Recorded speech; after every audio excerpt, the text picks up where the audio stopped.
Bonjour et bienvenue dans mon atelier de couture et broderie. Aujourd'hui, je vais vous parler et vous faire une vidéo tutoriel pour réaliser un ITH. Il s'agit d'un porte-flacon de gel hydroalcoolique, un motif qu'on appelle ITH, qui représente en fait la contraction de l'expression in the hoop.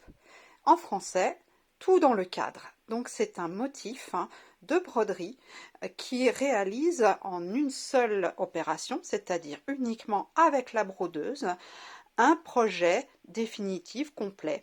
Alors il existe d'autres motifs ITH que vous devez bien connaître, des trousses, des nounours, des poupées, des petits sacs, etc. Là aujourd'hui donc c'est un porte-flacon. Ce motif nous est proposé par Madame Sylviane Canu, qui l'a créé et qui le mettra à disposition, si ce n'est déjà fait, en vente dans son groupe ou sur son site Les Broderies de Sylviane. Là, je ne m'avancerai pas pour elle de la manière dont elle va le diffuser. En ce qui me concerne, je le teste et je vous montre la façon dont on doit le réaliser. Il va exister en 3 tailles différentes, en tout cas à l'heure actuelle c'est les 3 tailles que j'ai, avec des motifs différents pour le décorer.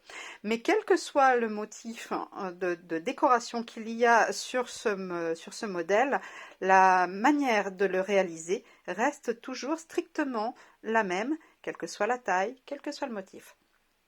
Alors, j'en ai déjà réalisé un, comme vous pouvez le constater dans mon cadre. Alors, je rappelle que j'utilise une Brother Innovis V5, qui est donc la jumelle de la V3, sauf que la mienne est donc une combinée couture-broderie. Et donc ici, j'ai travaillé dans mon cadre 26-16. À savoir que donc ces motifs, vous voyez, sont bien plus petits. Donc un motif tout seul se travaille normalement dans un cadre 13/18. Là, j'en ai mis 2. Celui-ci, que j'ai déjà réalisé, fait l'objet d'une explication en tutoriel par photo qui sera publiée sur ma page Facebook d'Atelier C'est pour toi, ainsi que sur le groupe de Madame Sylviane Canu, les broderies de Sylviane, et sur le groupe Brodeuse Machine Addict, le groupe dont je suis l'administratrice. Pour réaliser ce motif, il va vous falloir du stabilisateur. Alors, en choix de stabilisateur, pour moi, les plus intéressants et les plus pratiques pour faire ce genre de travail seront soit ce stabilisateur qui est un film hydrosoluble épais 90 microns, soit un film pareil, 90 à 100 microns. Ici, je vous montre le 50 parce que c'était celui que j'avais de sortie et je l'ai utilisé en double pour faire autre chose. Alors, en double, ça marche bien aussi. Mais si vous avez plutôt un 80-100 microns, c'est un film thermofusible. Donc, vous voyez, c'est légèrement différent en termes de présentation. Mais le principe reste le même, hein. Ce sont des stabilisateurs qui ont la capacité notamment de se déchirer relativement proprement autour des points que l'on réalise et les éventuels résidus se retirent. Alors ici pour l'hydrosoluble avec de l'eau, alors moi j'utilise régulièrement soit un pinceau avec de l'eau tiède, soit des cotons-tiges, ou sinon celui-ci il se retire à la chaleur du fer. Il n'y a pas besoin de mettre le fer pendant 3 heures pour faire retirer les résidus autour d'une couture. Un fer à repasser avec de la vapeur bien chaud, bien posé, bien à ras, ça suffit bien. Ou bien encore un fer à friser, un fer voilà. Et sinon un fer à poser les strass, ça fonctionne bien aussi. Donc vous allez avoir besoin de ce type de stabilisateur. Évitez les stabilisateurs à déchirer qui se déchireront assez mal et vous laisseront des résidus assez peu jolis, très disgracieux même carrément autour de votre sur les contours de votre ITH. Et donc n'utilisez que ce qui peut vraiment s'en aller, soit au fer à repasser, soit à l'eau. Alors effectivement, le fer à repasser peut être un petit peu délicat, surtout si vous utilisez, comme c'est le cas ici, du simili-cuir. Je vais réutiliser du simili-cuir pour faire le deuxième motif que je vous montre aujourd'hui. Vous pouvez utiliser n'importe quelle étoffe qui ne s'effiloche pas sur les bords. Mais ça veut dire que donc on est quand même limité sur les choix à du simili-cuir, soit éventuellement du liège, hein. Il y a de très beaux tissus liège et ça ne s'effiloche pas. Ou bien encore, il existe des cotons ou tissus enduits qui résistent bien parce qu'ils ont une couche à l'arrière assez épaisse et avec on va dire un tissage ou un tricot assez fin. Évitez ceux qui sont vraiment fins, je fais une erreur, il faut un tricot assez épais et assez serré derrière. Il faut éviter effectivement les cotons enduits trop fins, ou alors il faut penser à les thermocoller avant. Ce qui n'est pas toujours non plus facile avec un fer à repasser sur de l'enduit. Alors normalement l'envers des enduits se repasse bien, mais pas à faire trop chaud. Donc il faut avoir du thermocollant qui ne se fixe pas non plus avec un fer trop chaud. Pour réaliser cet étage, vous allez aussi avoir besoin de scotch pour maintenir vos pièces. Je déconseille formellement l'utilisation de colle temporaire qui va ne faire que coller en permanence vos deux pièces de simili autour de votre flacon, que vous allez avoir toutes les peines du monde à faire rentrer ou à faire sortir de ce petit porte-flacon. Et ça va être très difficile de retirer aussi les résidus de colle. Donc je vous déconseille la colle temporaire. Utilisez du scotch. Alors ça peut être du scotch de peintre, comme ici, le bleu ici. C'est un scotch de peintre un petit peu supérieur à celui qu'on peut trouver, le basique blanc ou d'autres couleurs. Et celui-là, je l'ai acheté dans une boutique de bricolage. Il est pas très, enfin, il est pas donné, on va dire, hein. Je crois que c'est 6 ou 7 euros le rouleau. Mais en revanche, il colle très bien et surtout, il se réutilise. On peut utiliser les morceaux facilement 3 ou 4 fois, ce qui n'est pas toujours le cas, et il laisse pas de résidus. Et surtout, il colle très bien, ce qui n'est pas toujours le cas des certains scotch de peintre qui ne tiennent absolument rien et qui se décollent dès que votre cadre commence à faire des va-et-vient sur votre machine, et c'est là qu'on a des catastrophes. Sinon, vous avez aussi le micropore 3M. C'est donc un non tissé collant, qui est très facile à utiliser, qui ne laisse pas de résidus. En plus, on peut broder dessus, ça ne crée pas de problème et ça ne laisse pas de résidus sur l'aiguille, donc on n'a pas de point qui saute. Et ça s'arrache très bien autour de la broderie, comme on va dire comme un bon stabilisateur autocollant, Filmoplast ou autre, et c'est même meilleur à la limite. Et donc on peut s'en servir vraiment sans problème. Ça se trouve en pharmacie, le micropore, le sparadrap microporeux, voilà. On va donc s'intéresser au motif. Le motif, il est donc ici, donc sur ma brodeuse. Donc vous pouvez voir ici que j'ai déjà fait celui-ci. Donc maintenant, je vais broder celui-là. Alors, pourquoi je suis sur un même cadre pour deux motifs? Tout simplement pour éviter de gaspiller beaucoup de stabilisateurs. Comme ça, je fais 2 dans un cadre, j'aurais même pu en mettre 3, je pense, assez facilement. Oh, quoique, c'est peut-être pas dit, je me rappelle plus si dans l'autre sens ça passe. Enfin, si vous en faites, si vous envisagez d'en faire plusieurs, surtout de la même taille, regardez bien les mesures et essayez d'en mettre plusieurs dans un grand cadre. C'est plus rentable que un seul. Dans le cadre 13-18, vous avez quand même beaucoup de déperdition. Donc voilà, on va s'intéresser à celui-ci. Le second est donc un petit peu différent. Il est un petit peu plus étroit et un petit peu plus haut. Voilà. Mais sinon, au niveau de la réalisation, c'est toujours le même principe. Alors, en matière de broderie, je vous conseille une aiguille si vous utilisez ce simili liège. Je vous conseille une aiguille Microtex. Donc, sachant que je n'utilise que les aiguilles Schmetz, pour ainsi dire. Donc une Schmetz Microtex, alors 80 c'est bien.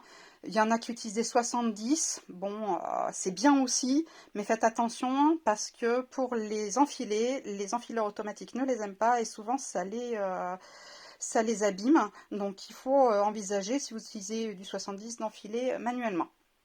Fil à broder, celui que vous avez l'habitude d'utiliser, prenez ce qui vous plaît. Hein. Pour la tension, gardez votre tension habituelle, sauf si vous voyez vraiment une difficulté, ça peut arriver avec certains matériaux. Dans ce cas-là, je vous inviterai à relâcher votre tension de fil supérieur uniquement, mais là, c'est à voir sur votre brodeuse. Pour créer un motif ITH, on vous conseillera aussi, c'est de mettre en fil de canette le même fil qu'en fil supérieur, pour ne pas avoir un envers qui soit moche. Or, c'est un envers qui se voit, évidemment, donc il faut qu'il soit aussi joli que votre endroit. Donc on va mettre le même fil en haut et en bas. Bien, voilà, maintenant nous allons commencer. Alors, je remets mon cadre dans la machine. Je vais enlever ceci. Et donc le premier tour en fait que la machine va vous proposer, c'est un contour qui est un petit peu plus grand que le contour réel de votre broderie, mais c'est un contour qui vous permet de mesurer exactement la taille de la pièce qu'il vous faut si vous voulez éviter d'utiliser des morceaux trop grands ou que vous voulez utiliser des chutes. Ça vous permet de mesurer la taille minimale de la chute de tissu que vous avez besoin, parce que là, moi en ce qui me concerne, je travaille uniquement avec des chutes de simili que j'ai gardées dans mes affaires. Or, il ne faut vraiment pas des grandes chutes, enfin tout est relatif, vous allez me dire, mais en l'occurrence, c'est vraiment possible de travailler avec des chutes. Donc je vais lancer ma machine et on se retrouve après ce premier tour.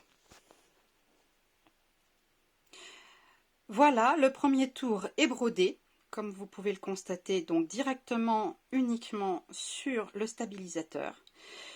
Il y a une deuxième méthode qui consiste à poser directement sur votre stabilisateur votre pièce et broder cette première couleur sur votre simili sur le devant. Vous pouvez le faire, d'ailleurs je vais le faire, donc je vais refaire cette couleur une deuxième fois. Je vous montrerai l'intérêt de faire cela à la fin. Donc là, on va poser sa pièce de simili. Voilà.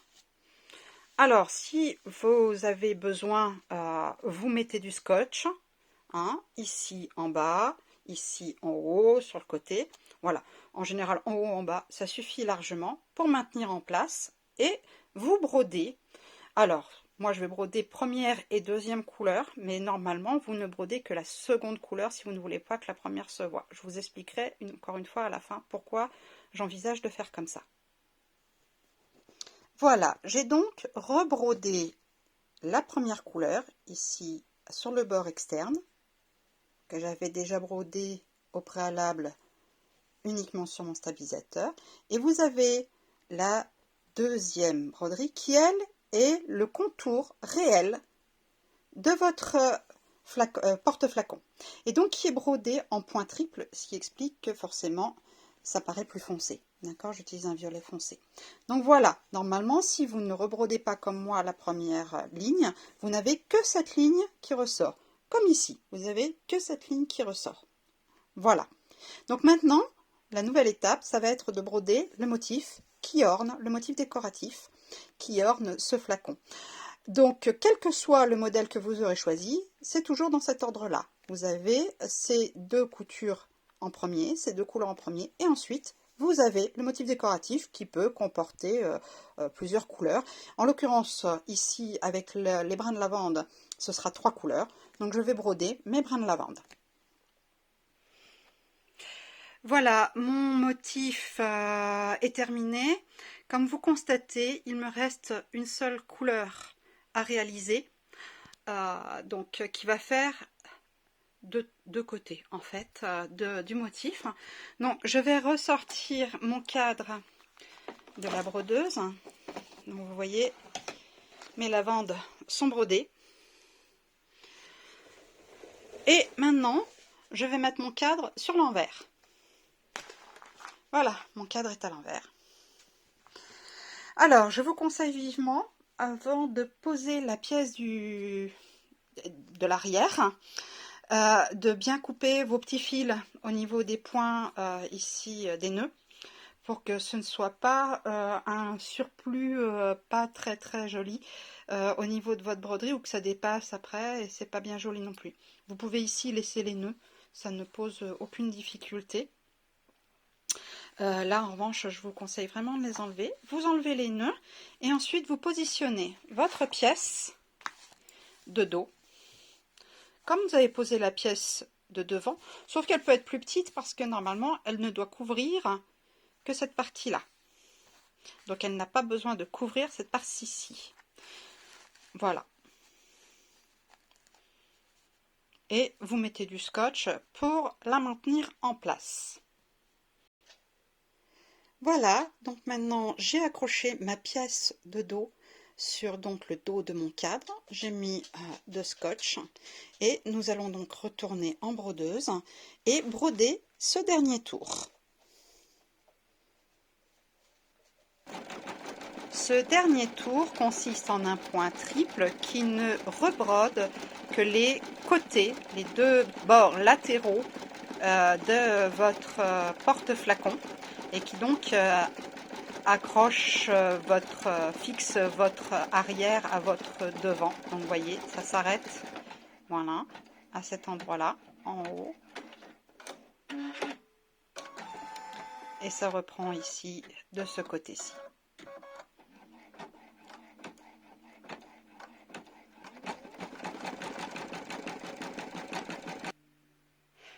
Ma broderie est terminée. Je vais donc retirer mon cadre de ma machine. Je vais ensuite retirer les scotch des deux côtés. Je vais ensuite désencadrer mon travail. Et ensuite, je vais déchirer mon stabilisateur sur les contours de mes deux projets, sans avoir coupé quoi que ce soit au préalable, juste arracher. Voici donc mes deux projets. J'ai retiré le stabilisateur. Donc vous pourrez constater que, surtout quand je vais retourner, qu'il reste des morceaux bien évidemment, mais sur mes contours, a priori, il m'en reste encore un petit peu qu'on nettoiera plus tard quand on aura coupé, mais globalement, il n'en reste plus. N'hésitez pas à tirer d'un coup sec pour arracher, il faut parfois un coup bien sec. Alors, comme je vais vous montrer, ça s'arrache relativement bien, vous voyez, on voit bien la forme des deux pièces qu'on avait brodées.